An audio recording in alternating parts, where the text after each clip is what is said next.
So I am Rohan. I am final year medical student at AQ and I'll be moderating this session. So I would like to request you all to turn on your videos, whoever can, due to privacy. So at any point, if you have any questions, you can ask them directly on the chat box and we'll give you a chance to raise your hand at the end of the session. So today's section will be led by Dr. Shahzad Shamim, who is a consultant neurosurgeon and associate professor at AQ with specialization in spine surgery. After completing his residency from AQ, he went on to pursue 2 fellowships in spine surgery from UK. He is a recipient of acclaimed Excellence in Research Award from AQ as well. He takes great interest in medical education and likes mentoring students who find rotating with him truly motivational. Even I rotated with him and it's quite fascinating. He'll be covering 3 cases today: lumbar disc prolapse, meningioma, and pituitary adenoma. So please welcome Dr. Shahzad Shamim. Over to you, sir. Thank you, Rohan and Faisal. You guys took my thunder away. I didn't know that the participants were supposed to know our cases. So what do I do to share my slides? There'll be a share option on the screen at the bottom. Okay.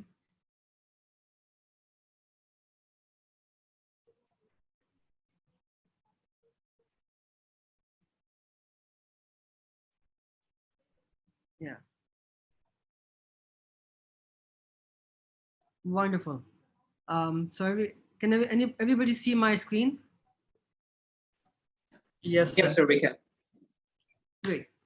So we'll run it a bit differently. So if you guys have any questions, just stop me in the middle, and we'll answer as we go along. Okay. Just a little correction. Although I did a fellowship in spine surgery, but I don't like to be called a spine surgeon. My interest is neuro-oncology, but I end up doing 80% of my volume is spine. I'm also a chief of services for Mind-Brain Service Line, which includes neurology, neurosurgery, psychiatry, the director of the Surgical Neuro-Oncology Fellowship Program, the director for the Dean's Clinical Research Fellowship Program, and the director for Internship Program. Okay. So we'll start with the first case. There you go. Now this is a case of a 35-year-old lady who presents with difficulty walking and frequent falls. On further questioning, she also reports spontaneous jerky movements of her right leg, which lasts less than a minute, and she has reduced strength in her right leg, which makes it difficult for her to walk. On examination, she has a 4/5 power on the right side, worse distally than proximally. The rest of her examination, including sensory examination, is normal. Now, whenever you see a patient with leg symptoms, you think of what? You think of problems in the peripheral muscles, in the bones, in the ligaments, joints, the hip joint, the knee joint, more commonly. For a neurosurgeon, you think of the plexus, the peripheral nerves, the lumbar spine, spinal nerves. But very rarely, you can also have these kind of symptoms and patient with this kind of disease. So what is this? Firstly, this is an MRI brain images. This one, you can also see my cursor, can you? Yes, sir, we can. They're moving along. So this here is a sagittal scan, T1 post-contrast. You can see the contrast here, also going into the vein. That's a coronal and that's an axial.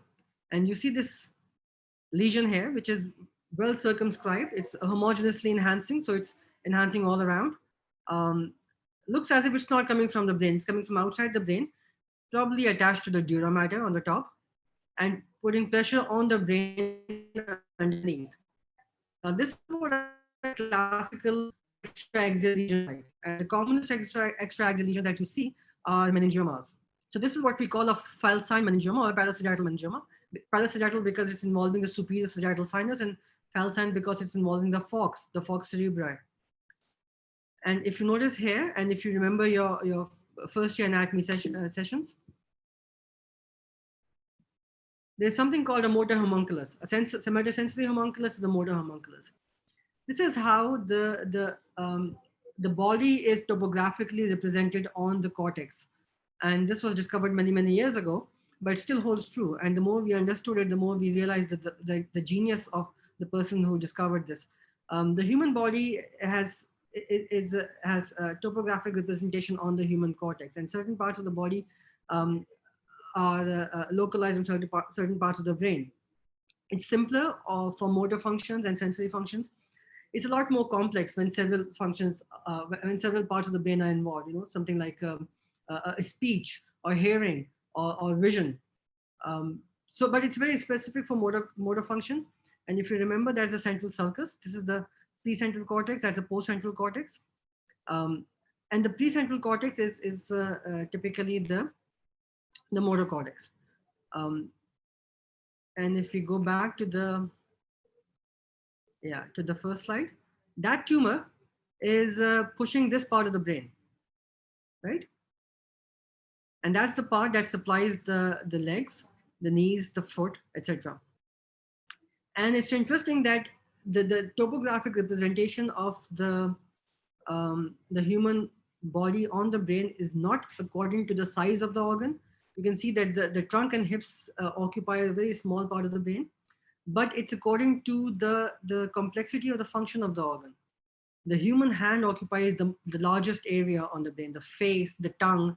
Um, these involve a more complex cytoarchitecture. These involve a more complex neuronal connectivity. And that's why they have a larger surface area or real estate occupying the brain.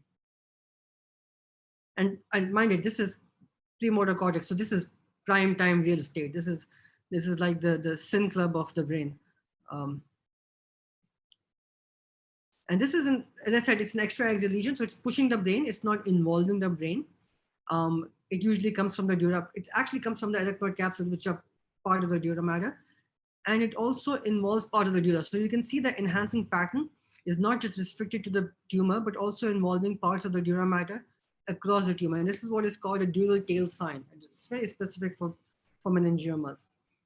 Meningiomas are typically classified as grade 1, 2, and 3, and according to the location. We don't have a lot of time for this case, so we'll make it quick. And these are very common tumors, actually. The treatment, the investigation, usually the MRI is the first line, but a lot of people tend to do CT scanning because it's just more convenient. You can get it done in 20 minutes.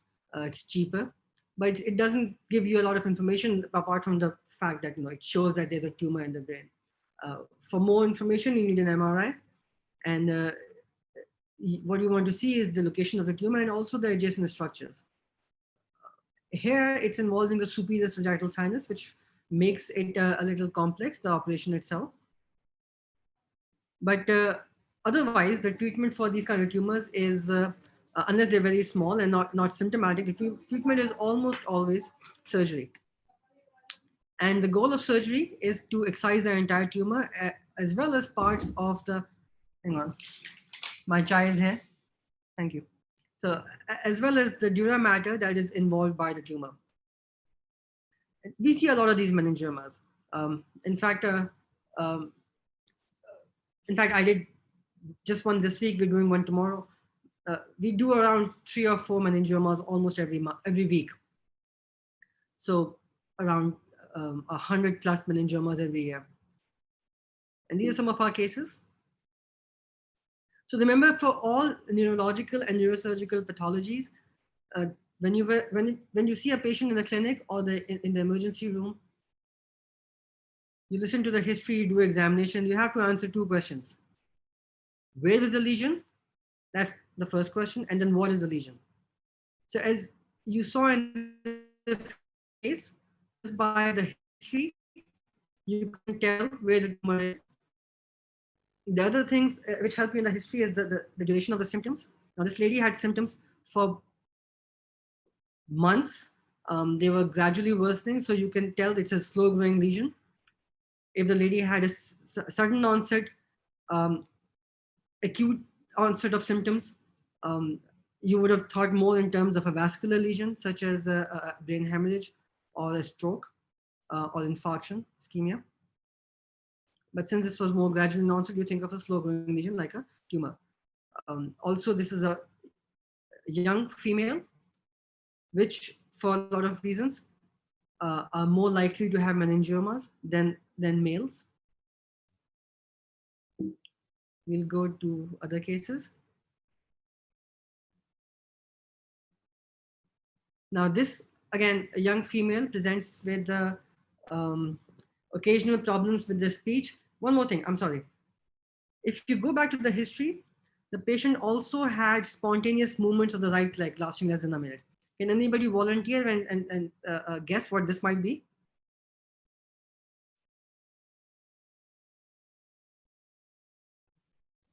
Anybody who's, or we muted everybody, is that right? Okay, so everybody is muted here.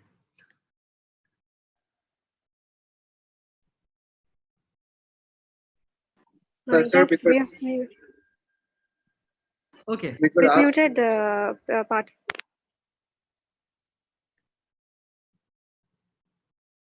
So one of the participants is saying an upper motor neuron lesion. And how does that explain the spontaneous jerky movements? So we could unmute that part. Just a second. Please. In fact, you can unmute everybody.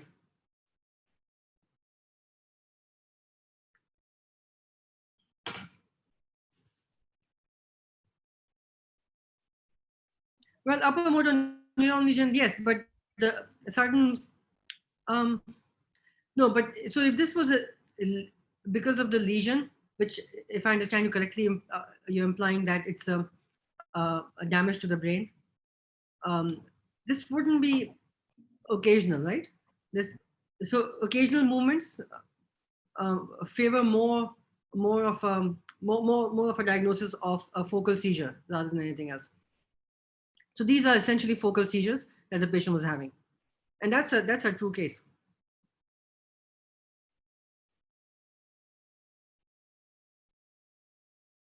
Right.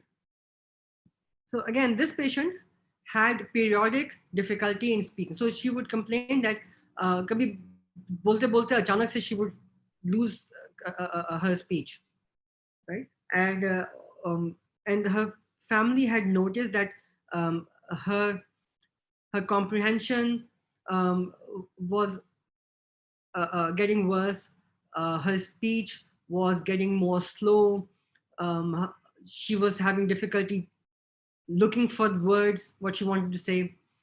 And when she got a scan done, she had this large lesion, again, looks extraaxial, pushing the brain, involving the dura, involving the left frontotemporal cortex. And this is exactly, if you remember the homunculus, this is where the speech area is, isn't it?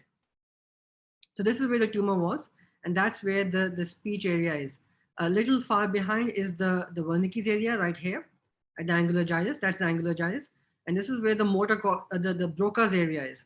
So she was having symptoms involving the Broca's area and partly also involving the Wernicke's area, because the Broca's area is connected to the Wernicke's area by interneurons. So this was also meningioma. We excised it. 2-year follow-ups, no recurrence. She didn't need any radiation, any chemotherapy. Her speech actually improved since then. This gentleman was referred to us from another hospital. He's had 2 surgeries for this rather large lesion. He didn't have any symptoms. Okay, he had this thing growing from the top of his head. That was the only complaint. And this is he's had 2 surgeries already. He's had a dose of radiation, but this thing just kept growing. So this is also a meningioma, but unlike previous cases, this is an advanced disease. It's involving not just the brain, not just the dura, but also the overlying bone and the scalp. It's involving the scalp and it's growing outwards. And very few brain tumors actually do that, grow out of the skull. Meningiomas tend to do that. Again, it's still a benign disease, and if you excise it, these patients are cured, and you can follow them up with serial radiology. You don't have to give any chemotherapy, radiation therapy if the tumor is completely excised. However, it's a bit of a challenge excising this tumor, because then you have to reconstruct the dura mater, the bone, and also the scalp. So that's what we ended up doing. So this is artificial bone, that's artificial dura, and the scalp we were able to maneuver. but completely excised tumor. Patient has been fine. It has been a year and a half since his first surgery. No recurrence, asymptomatic, no seizures, nothing.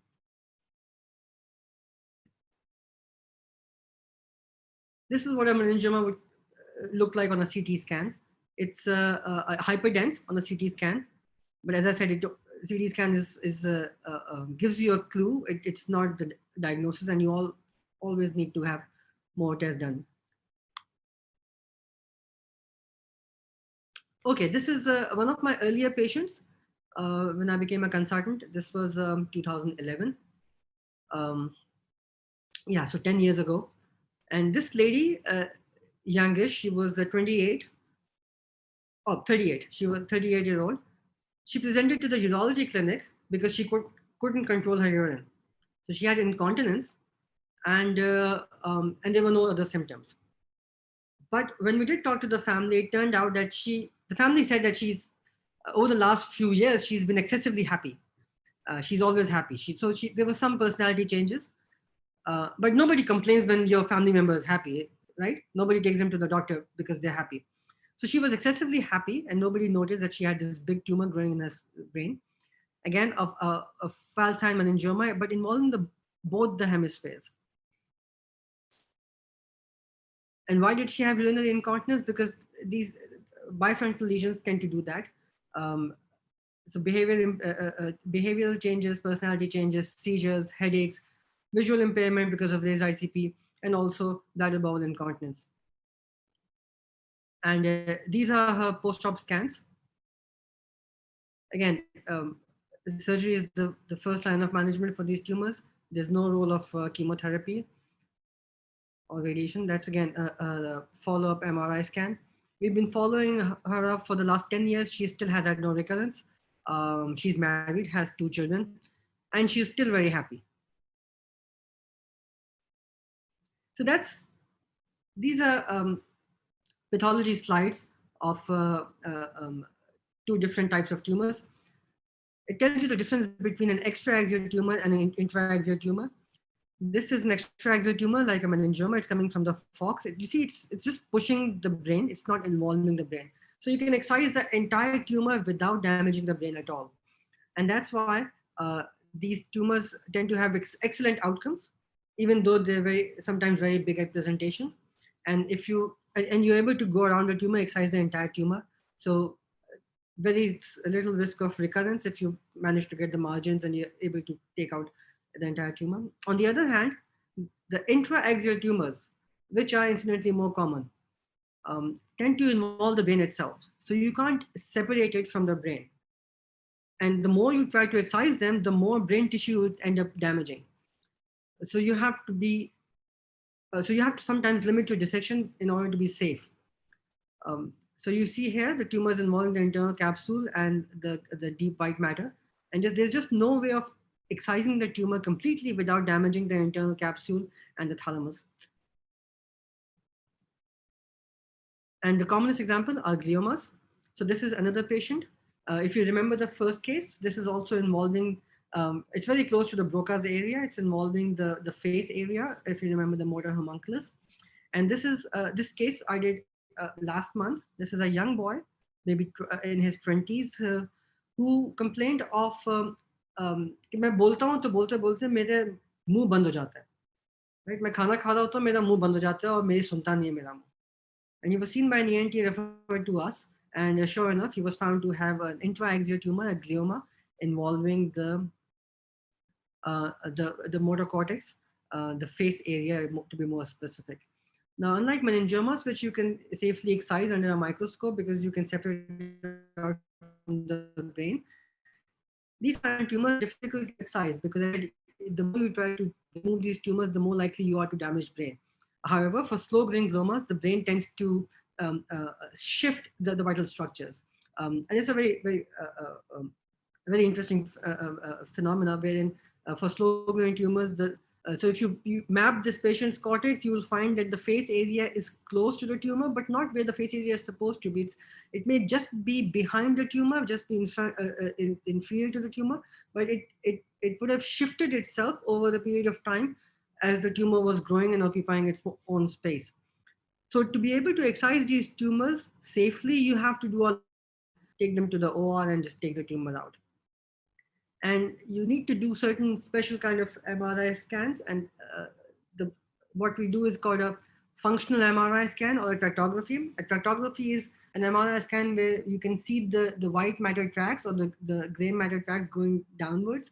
The white matter tracks going downwards to the gray matter and connecting to the other gray matter. And you can actually see whether the white matters are involved by the tumor or displaced by the tumor. If they're involved by the tumor, you can't excise the tumor because you'll end up damaging the white matter. But if they're displaced by the tumor, you can excise the tumor safely. The other thing you can do is do a functional MRI scan. That's when the patient, while getting the MRI done, is made to repeat that function. So अगर ये speech area में तो patient से बोलते हैं कि कुछ बोलो और फिर and it's a very complex exercise, but you test different speech patterns and then localize where the metabolism in the brain is increasing on the MRI scan, and you can localize the speech area on the MRI scan based on the patient's actions and the metabolic changes happening in the brain that are also apparent on the special types of MRI scan. And that's called a functional MRI scan. So we didn't do a functional scan for this patient because speech ka functional mapping थोड़ी complex है, motor cortex hand area की ज़्यादा आसान है. But we did a tractography and we were able to see that the tracts were displaced, not involved by the tumor. And so this is where the tumor was, exactly this area, right here. And then we do something else.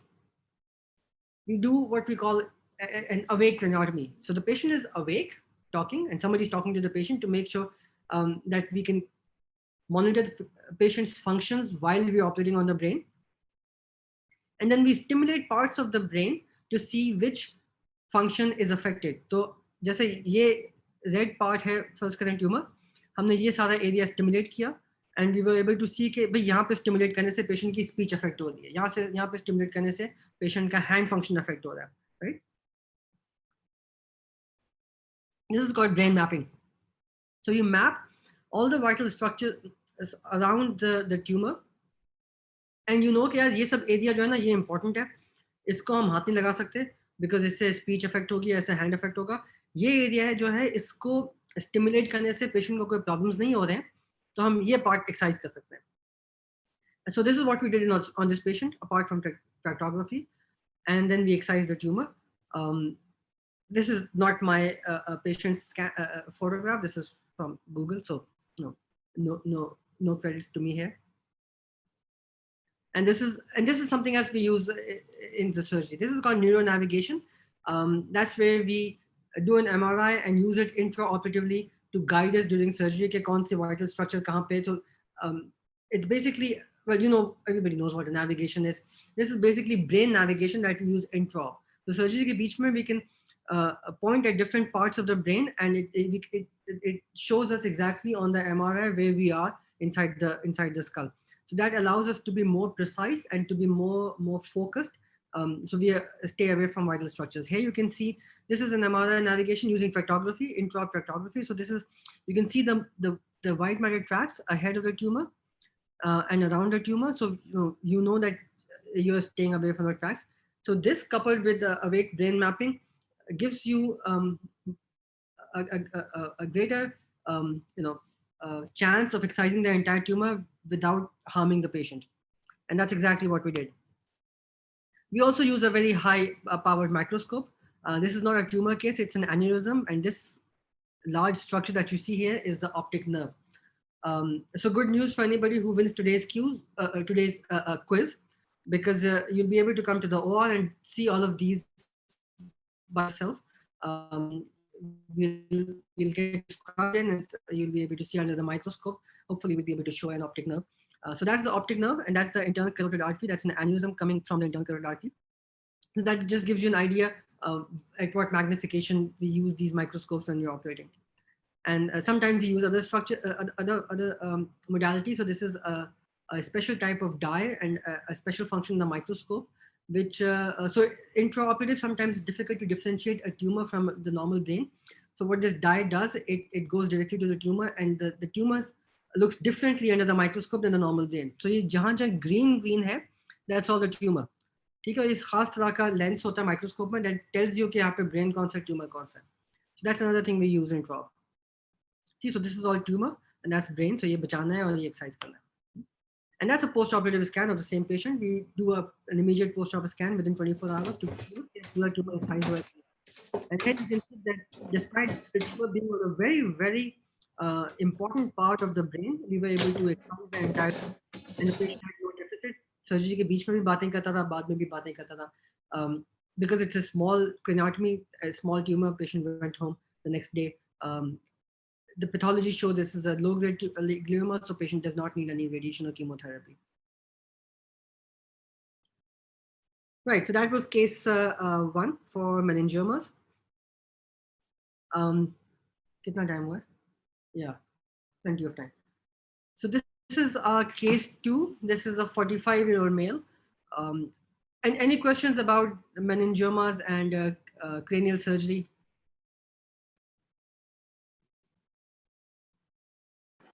The participants can unmute themselves if they have a question.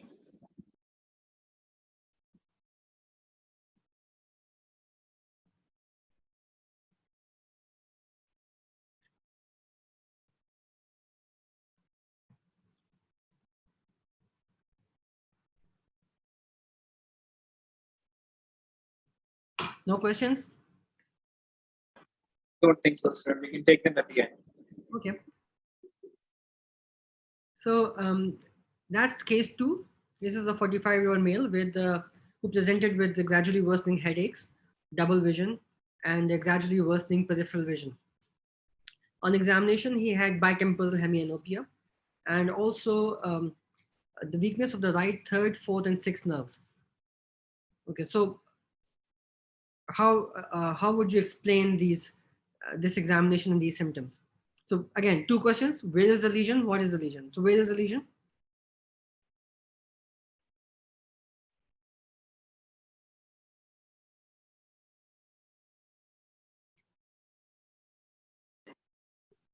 Astad is saying somewhere near the optic nerves. Yeah, well, that's yeah. So where near the optic nerve? Any guesses? Pituitary stalk. So pituitary stalk में अगर होगा तो क्या symptoms होंगे? Yeah, Astad. Good answer. Optic chiasm. So this patient's MRI scan, that's a very large tumor involving the pituitary gland, and this is the optic nerve. Okay? Or it's supposed to go from here till here. ये optic nerve का distal part, well, proximal part दिख रहा है. ठीक है? I showed it's optic nerve, but a part of the optic tract. So this is the optic nerve. That's all. And this tumor is pushing the optic nerve and the tracts upwards.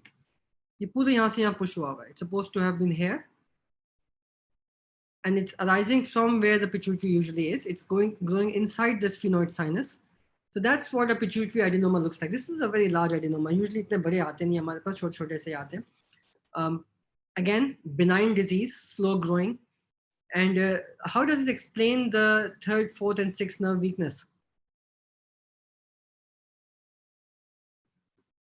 Well, if you look at the axial, the coronal scans of a pituitary area, so optic chiasm ऊपर होता है, यहाँ पे पीछे pituitary होता है, और जब दोनों sides पे cavernous sinus होता है, ठीक है? ये internal carotid arteries है, ये cavernous sinus है. Now, cavernous sinuses में से क्या चीजें जाती होती हैं? Third, fourth, and sixth cranial nerves, right? So अगर tumor बड़ा होता है और cavernous sinus को involve करता है, and with this sort of a presentation, there's no other differential other than a lesion involving the pituitary gland. Stalk or gland, that's a separate discussion. But you're right. So जब chiasm involve होता है, जैसे so these are the optic nerves, the optic chiasm, the optic tracts, and we all know that उसके बाद क्या होता है, nucleus, optic radiation, superior part, inferior part. So जब chiasm involve होता है, you get a certain pattern of, in fact, you get a certain pattern of visual impairment according to where the optic, where in the optic tract there's a pathology. So अगर optic nerve के level पे pathology होती है, so you get a monocular visual loss, right? उस तरफ की आंख पूरी blank हो जाती है. लेकिन अगर chasm पे होती है, so you get a bitemporal hemianopia. Why bitemporal hemianopia? So I won't go into details, but you remember how the optic tracts cross from here, and a part of it crosses, a part of it doesn't cross. So the temporal field of vision से जो आ रहे होते हैं fibers वो cross कर रहे होते हैं, तो इसलिए जब भी optic chiasm पे problem होता है, so temporal field of vision पे loss होता है, right? So that's what we call a bitemporal hemianopia. और इसमें भी interesting होता है क्योंकि इसमें you can sometimes have just the superior bitemporal hemianopia or inferior bitemporal hemianopia depending on where the lesion is. अगर नीचे से optic chiasm को lesion push कर रहा है, so the visual impairment is more superiorly, so you have a superior bitemporal hemianopia. और अगर ऊपर से push करता है, तो you can have, but that you see very rarely because इतनी early patients कम present करते हैं. Usually जब present करते हैं तो उस वक्त दोनों areas involved हो चुके होते हैं. Optic nerves, optic tracts are very fragile structures. And anybody can tell me what this is? Come on, ये तो तुम लोगों ने अपना भी कराए होंगे कभी ना कभी. Visual field test. Yeah, so visual field test. So इसमें this is the pattern that you see, and you always get a visual field test before you proceed with these cases. The other test that you need to do in these patients is a hormone profile, because that's जब भी इस area में tumour grow करता है तो दो तीन तरह के सिम्टम्स होते हैं. एक तो विजुअल इंपेयरमेंट हो सकती है because of involvement of the optic tract, right, और द chiasm. दूसरा, as the tumour grows it involves the pituitary gland and the stalk, तो उसकी वजह से हार्मोन इंपेयरमेंट भी हो सकती है. In fact, there are two types of pituitary tumors. एक वो जो hormone secreting होते हैं और एक non hormone secreting होते हैं. The hormone secreting tumors actually secrete excessive hormones and present with endocrine imbalances rather than visual symptoms. जो non hormone secreting tumors होते हैं, those tend to present with optic visual symptoms or headaches or a phenomena called apoplexy. And only when a tumor is big enough will it start involving the cavernous sinus, and you'll have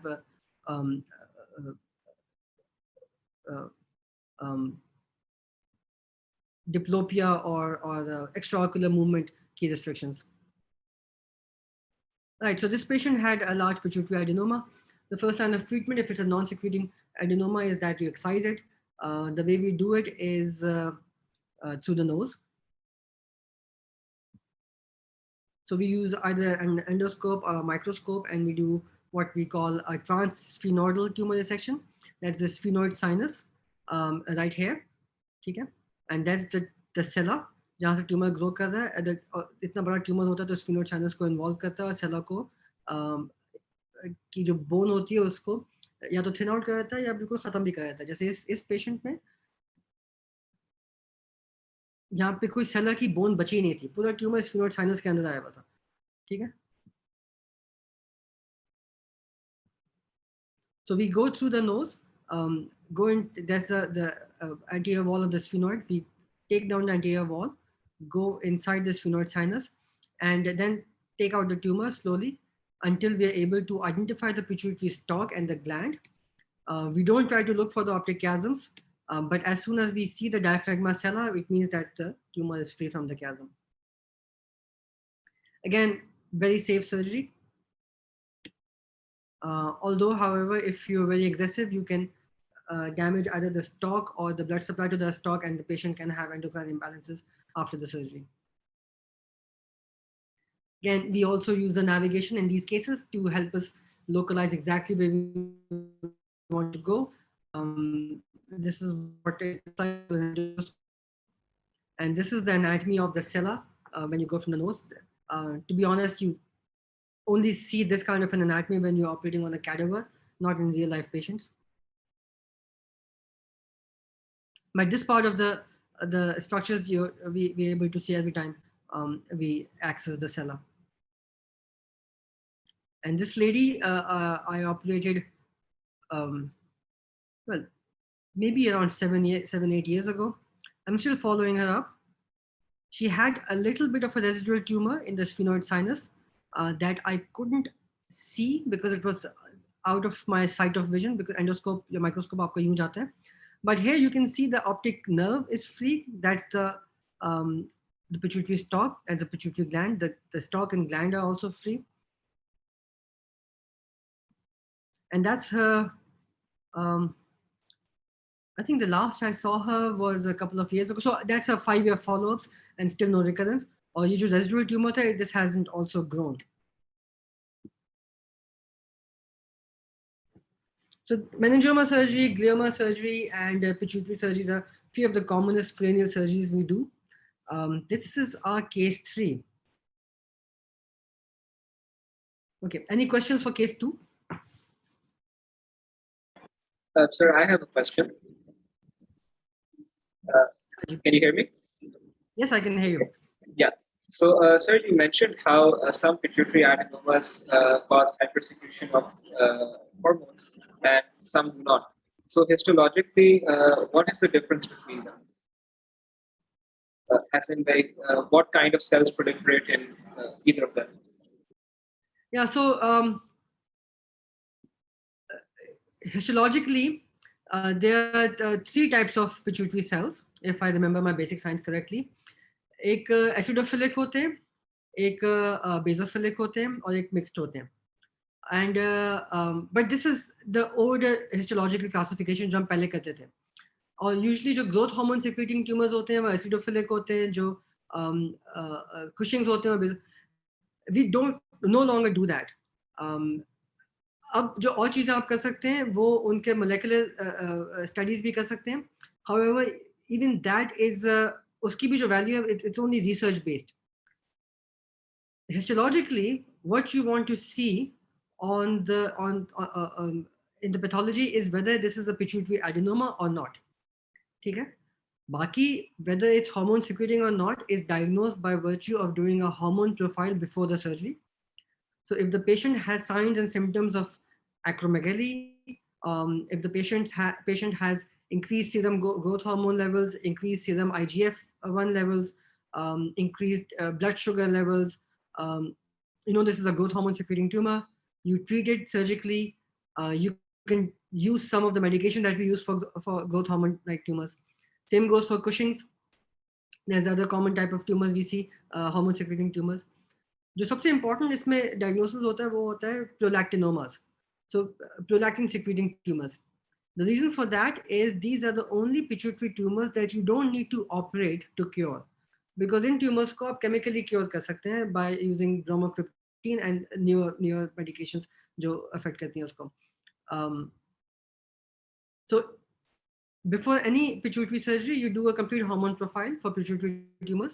That includes cortisol, growth hormone, prolactin, thyroid, and testosterone and LH and FSH. Not testosterone, LH and FSH. इसमें important ones are cortisol, thyroid, because एक तो ये कि secreting tumors है या नहीं, दूसरा ये कि anesthesia के fitness के लिए important है कि patient hypothyroid या hypothyroid तो नहीं है pre-op, या उसके steroid levels कम हो ज़्यादा तो नहीं, because these are essential hormones. You need to have a balanced level for these hormones for the patient to have a safe surgery. Same goes for acromegaly, growth hormone secreting tumors. Unless you have controlled blood sugar levels in these patients, they can't go for surgery. So lactin levels अगर high होते हैं, so you do not operate on these patients, you treat them medically. And only under very special circumstances, अगर medical treatment fail होती है और कोई problems होते हैं, then you go for surgery. Right? Does that answer your question? Yes, sir, it does. Thank you so much. Historically, histological classifications were carried out and were being taught. We had to identify these tumors under a microscope. It no longer makes clinical relevance because you don't treat. It doesn't matter if these were acidophilic or basophilic. What matters is what sort of a hormone were they secreting, or whether or not they were secreting hormones. ठीक है? Yes, thank you so much, sir. All right. Case 3, and this is a more common kind of case that we see in our clinics. In fact, if you come to our clinics, कभी कभी ऐसा होता है कि सारे के सारे patients को इसी तरह के symptoms होते हैं. So this is a history of a 28-year-old male who presented with sudden severe right leg pain going down the side of the leg till the lateral part of the foot. The pain is so severe that the patient cannot stand up, cannot walk. He's brought to the emergency room on a wheelchair. The patient is in severe pain. You can't examine the patient. The straight leg raising on the right side is 40 degrees, left side is normal. Right EHL is weak. There's a partial foot drop on the right side. Now, if you compare this foot drop with the first case that we studied, there's one difference. Well, there are lots of differences. एक तो ये कि the onset of symptoms is sudden, is severe. ठीक है, उसमें ऐसा नहीं था. उसमें gradual था, progressive था, long history. There was no pain in the first case. यहाँ पे pain is the predominant symptom. Now, whenever you, especially peripheral nerves की हम बात करते हैं, जब भी patient pain की बात करता है, तो you localize the disease to the nerve root, because that's where that's the most painful part of the entire nerve. So again, two questions: where is the lesion and what is the lesion? We know कि right leg pain है, जो pattern है इसका वो dermatomal है in the distribution of the right L5 nerve root. Young patient है, right L5 nerve root पे कौन सी चीज हो सकती है? Well, most likely this is an acute lumbar disc herniation, and that's what this patient had. The investigation to carry out is an MRI, lumbar spine. So that's a lumbar spine MRI. That's a S1 nerve, S1 vertebral body. That's L5 and that's L4. So that's an L4-5 disc herniation. It's not just herniated, it's prolapse. It's migrating downwards. That is where the nerve root leaves the thecal sac and exits. यहाँ पे देख सकते हैं right side पे. That's the left-sided nerve. Right की nerve नजर भी नहीं आ रही, ठीक है? Thecal sac भी press हुआ हुआ. These are the patient's facet joints. There's the lamina. There's the spinous process. Now, the natural history of this disc herniation is that if it's not painful enough, if it can be managed medically, if the patient is not debilitated, if there's no ongoing nerve damage, if there's no cardiac syndrome, you don't need to operate on these patients. You just wait long enough, and these symptoms go away. In fact, more than 85% of these patients are completely asymptomatic by 6 to 8 weeks. Almost all the patients are completely relieved of the symptoms by up to 2 years. So the first line management is essentially medical. Only if the medical management fails, or there's ongoing motor weakness, or the patient is in cardiac syndrome, or the patient's pain is unbearable, that you opt for surgery. The surgery that we carry out is called a lumbar microdiscectomy. That's when we do make a small incision around maybe 2 centimeters in the back, in the midline, so we don't damage any muscles. Go from within the muscles, well, go from medial to the muscles, right next to the bone. Drill a very small part of the lamina, and this is all under microscope, and then take out the herniated disc. So ये जो part बाहर निकला हुआ है, इसको हम under microscope या under endoscope इसको वहाँ से remove कर देते हैं. The pain goes away completely, immediately. Patient goes home the next morning. Sorry. Yeah. Risk of surgery almost nil. Recurrence rate, because the disc herniates through the annulus fibrosus. If you remember the disc anatomy, there's the annulus fibrosus around the disc and the nucleus pulposus within it. So होता ये कि annulus को tear करके nucleus pulposus herniate करता है, तो annulus का tear रह जाता है. Or there's a risk of a 5% risk that in the next 10 years or so, the patient can have a recurrent disc herniation, which may or may not require surgery. Again, 15% cases may need surgery, most of them will not. Otherwise, almost no risk of this surgery. And this is probably the commonest surgery we do. Actually, it's probably the commonest, one of the operations done worldwide because of its safety value, and it's because also because the pathology is so common. So that was our lumbar disc herniation case. All right, so I've managed to finish 5 minutes ahead of my time. Okay, any questions for case 3 or case 1 or 2, or any other question related to neurosurgery? If any of the participants have questions, you are allowed to unmute your mic.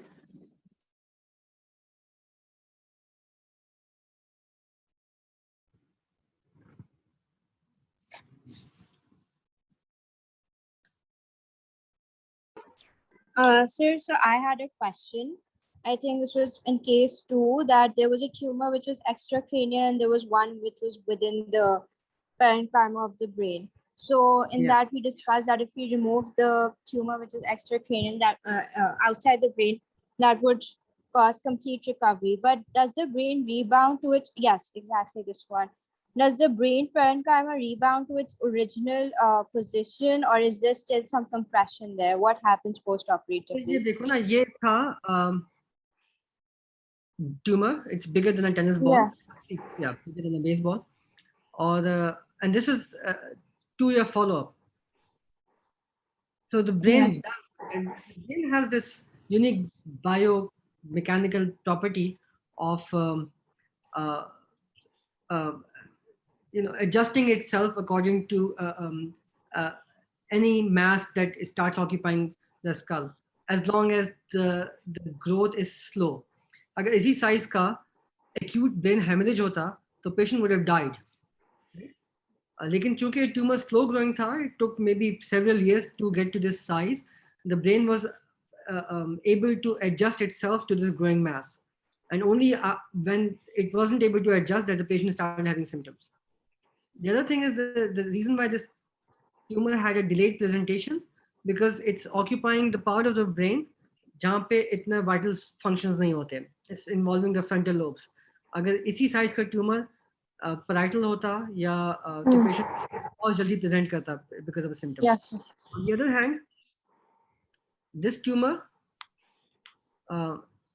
it's so small in size, but the patient presented right away because motor cortex पे मौजूद था tumor, right? So it's early presentation हो गई. So this, I hope this answers your question. Yes, sir. Thank you so much. Tumor is as big as it gets. यहाँ पे भी देखो अगर, this was the pre-operative scan. It seems that the tumor is involving half the frontal lobes यहाँ पे, and that's a post-op scan. This is a few months later on. So there's still some area of gliosis. That's the part of the brain that hasn't recovered completely, so it hasn't completely gone off to its original space. But most of the brain is back to its original space. And the way to see it is if you look at the ventricles. यहाँ पे देखिए ventricles खुल गए सारे, है ना? Yes, sir. तो ventricles में इतनी जगह होती है, पानी होता है यहाँ पे ventricles में, sulci में, fissures में, कि वो पानी displace होने से इतनी जगह बना देता है brain. यहाँ पे भी देखें अगर ventricles सारे press हो गए थे और फिर बाद में ये ventricles खुल गए, ठीक है? Yes. अच्छा, यहाँ पे सारे sulci gyri साफ नजर आ रहे हैं. That's all CSF spaces. That's all potential space. यहाँ पे कुछ भी नजर नहीं आ रहा. So पूरा brain compact हुआ हुआ है, right? And that causes raised ICP, and that causes symptoms because of raised ICP, such as vomiting, visual impairment, papilledema, and then drowsiness and other problems. Similarly, scan में भी अगर देखें, तो pre-op scan में sulci gyri नजर नहीं आ रहे, और post-op scan में sulci gyri sylvian fissure clear हो गया. Pre-op scan में नजर नहीं आ रहे, plus हुए में, post-op scan में clear हो गया, ठीक है?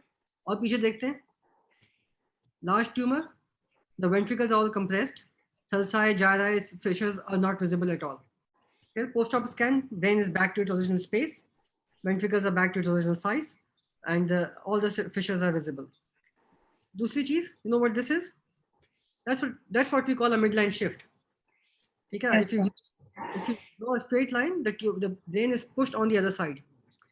इतना ही बड़ा अगर brain hemorrhage हो patient को, so the patient would die before you're able to evacuate this hematoma. क्योंकि वो acute होता है, happens within minutes or within less than an hour.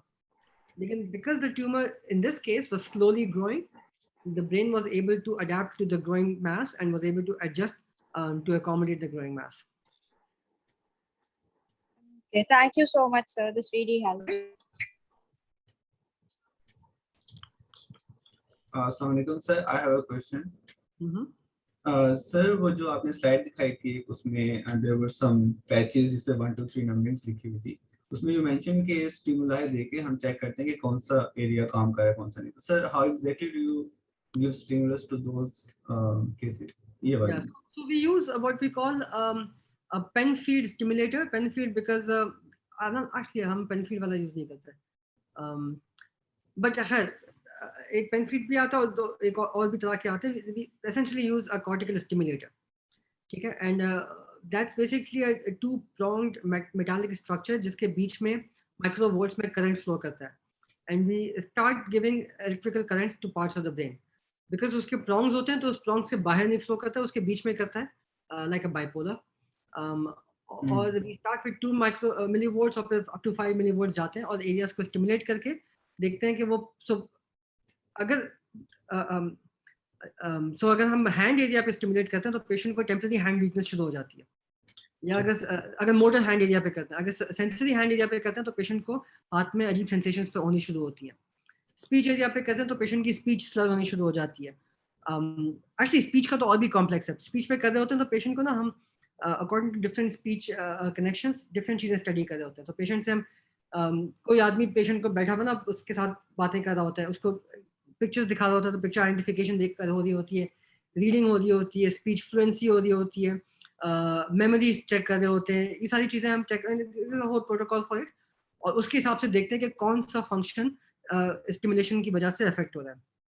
End of course you know आप नेविगेशन के हिसाब से कि आप ब्रेन पे कहाँ पे हैं, what sort of a functional impairment you expecting to happen, और फिर उसको आप मैप करते जाते हैं और फिर उन एरियाज को प्रिजर्व करके बाकी एरियाज पे आप ट्यूमर डिबल्किंग करते हैं.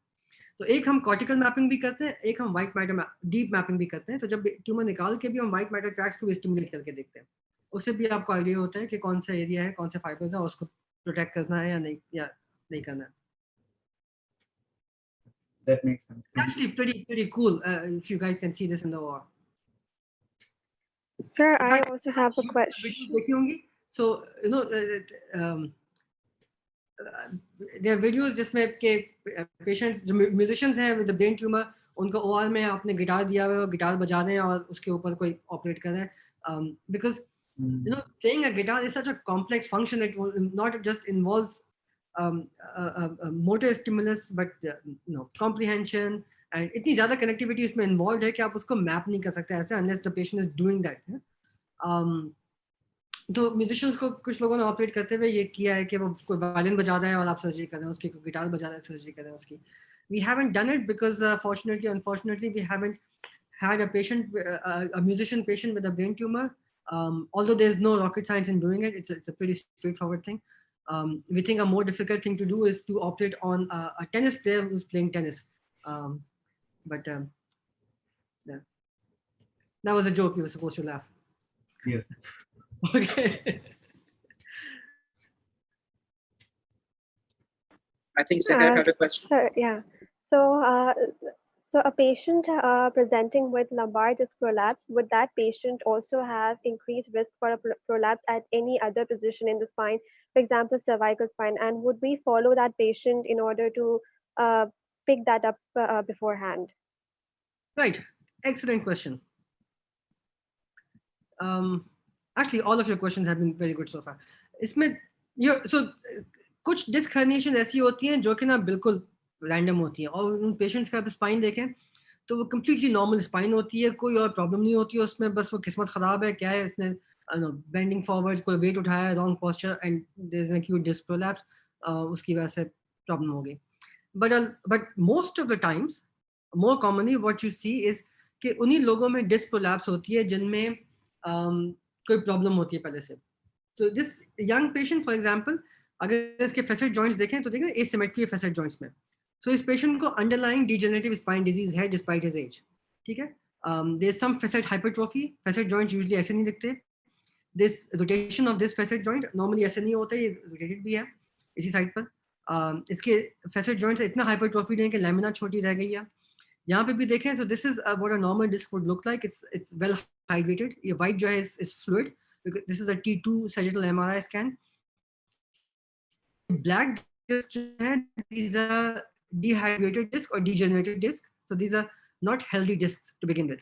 यहाँ पे भी देखें ये ना सिर्फ पीछे बल्कि anteriorly भी sort of prolapse हुई है. दूसरा इसकी डिस्क की हाइट नॉर्मल हाइट से कम होती है. यूजुअली जैसे जैसे आप नीचे जाते हैं डिस्क की हाइट बढ़ती जाती है. तो L3-4 की जो हाइट होगी उससे ज़्यादा L4-5 की होगी, उससे ज़्यादा L5-S1 की होगी. यहाँ पे L4-5 की हाइट भी कम है, इसमें डिहाइड्रेशन भी है, इसमें prolapse भी हुआ हुआ. So this is a degenerated disc. So this is I shouldn't say a diseased disc, but yeah, it's not a healthy disc to begin with. तो जिन लोगों की unhealthy discs होती हैं, उसमें ज़्यादा risk होता है herniations का और recurrence का. जिनकी disc healthy होती हैं, उनमें herniation का risk भी कम होता है और उनकी surgery होती है, उसमें recurrence का risk भी कम होता है. ठीक है? Thank you, sir. We have space for one more question if anyone has it. Lumbar spine में अगर degeneration है, तो it's also likely कि उनकी all भी spine में degeneration हो. Not always, not necessarily, but it's because it just shows that their body is at a higher risk of degeneration. Degeneration basically होती क्या? Degeneration तो हर किसी में होती है ना. हम what we're talking about is degenerative process which is more advanced relative to their age.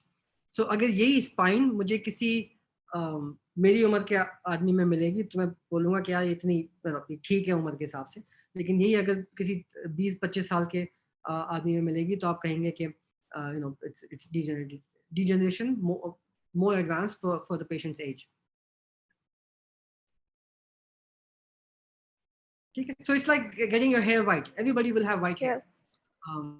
So it's not a problem if your hair is white. It is a problem if you're 15-year-old and your hair is turning white.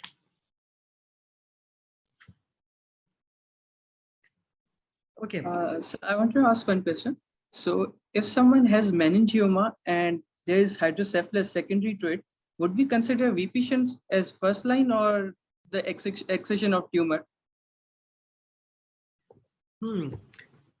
So that's a good question.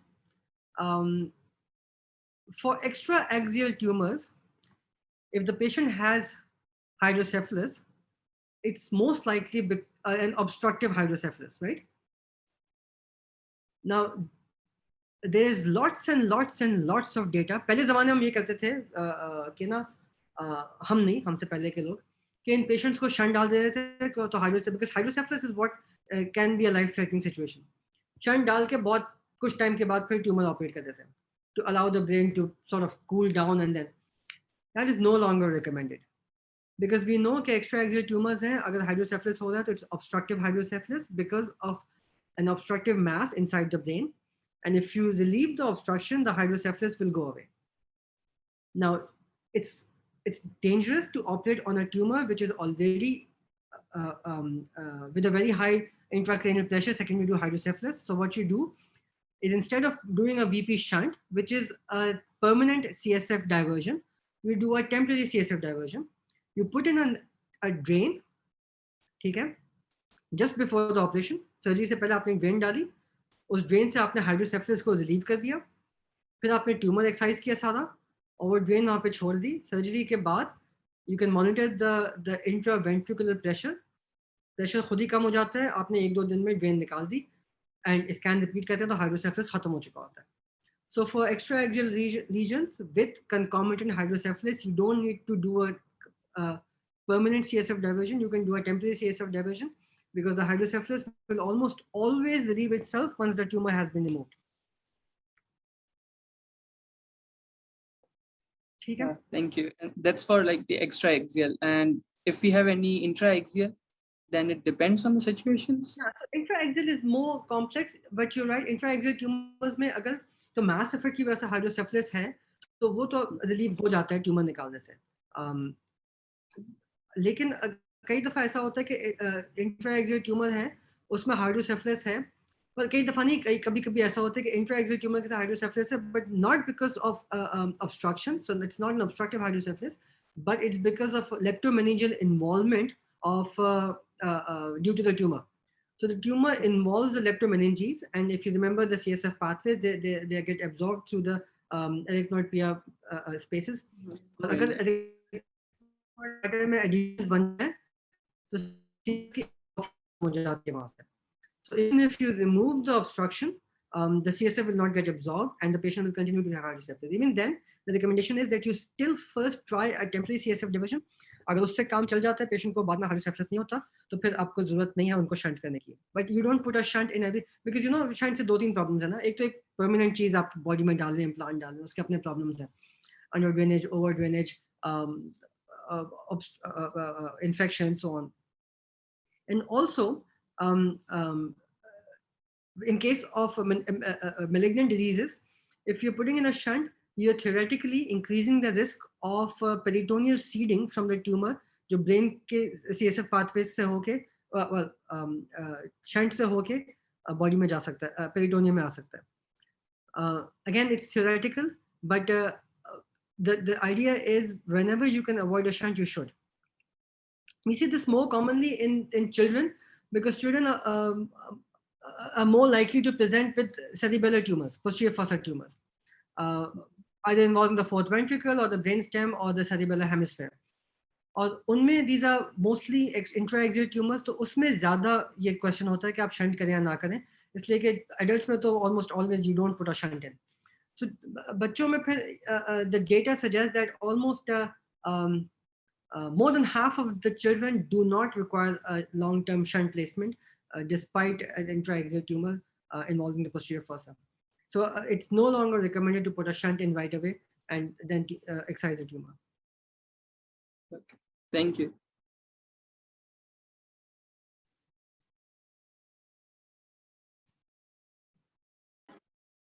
Dr. Shahzad, we are over time, but I have a question that I'd appreciate if you could just answer briefly. So this is pertaining to your third case for the lumbar microdiscectomy. When the disc is excised, would it cause instability to the vertebral column? Because you are essentially creating a space between the vertebral bodies. Okay. Yeah, I don't know if you guys really randomly came up with all these questions. Yeah, you know, there was a competition on who will pick the more difficult question. But these are very good questions. We sometimes even residents don't ask these questions. So you're right. There's a potential risk of causing instability whenever you manipulate with the spine, right? लेकिन disc herniation में आप करते ये हैं कि you involve only a little part of the lamina. You don't. So stability किस चीज से आती है? Stability आती है आपके facet joint से, आपकी muscles से, आपके pedicles से, ठीक है? Pedicles यहाँ नजर नहीं आ रहे हैं, आपके vertebral body से, और यहाँ ligament से. When you're doing a disc herniation, you don't damage any one of these things. You dissect the muscles, you don't damage them. You dissect only part of the lamina, you don't damage the facet joints, you don't damage the pedicles. So the risk, the long-term risk of instability from a unilateral lumbar microdiscectomy is almost zero. Okay, it does not happen because you do not. ये ऐसे ही है कि अगर मैं femur की biopsy लूँ तो क्या मैं unstable कर सकता हूँ leg को? So well, potentially yes. Like if you're only scrapping the femur, why would you, right? So that the potential risk of instability are almost zero. Instability can happen if you do a more advanced procedure. That is, if you do a laminectomy here, if you end up taking parts of the facet joints, if there's already disease in the front, usme instability ka risk hota hai. And you're able to predict that beforehand. So whenever you think that the patient is at a risk of instability, you don't do a microdiscectomy. You fuse the spine. You put screws here, and then do a microdiscectomy. And also you don't just do a microdiscectomy, you put a cage here to maintain the height. So that gives, not just stabilizes the pedicles above and below, usse bhi stability aa jati hai. You also put a cage here which allows fusion in between these two vertebral bodies and also preserves the height. That's a procedure which is called a TLIF, that's transforaminal lumbar interbody fusion. We do quite a lot of that, but not in young patients for acute disc herniations. That's for more advanced degenerative disc with a more complex pathology such as spinal stenosis or the spondylolisthesis, things like that. So this marks the end of our session. I would like to thank everyone who was able to join us today and make this session a great success. Also, a special thanks to Dr. Shahzad Shamim for teaching us all and really helping us to understand these interesting cases through an amazing presentation. We're hoping to see the same enthusiasm in our next sessions as well. Thank you. Allah Hafiz. Thank you, everyone. Allah Hafiz.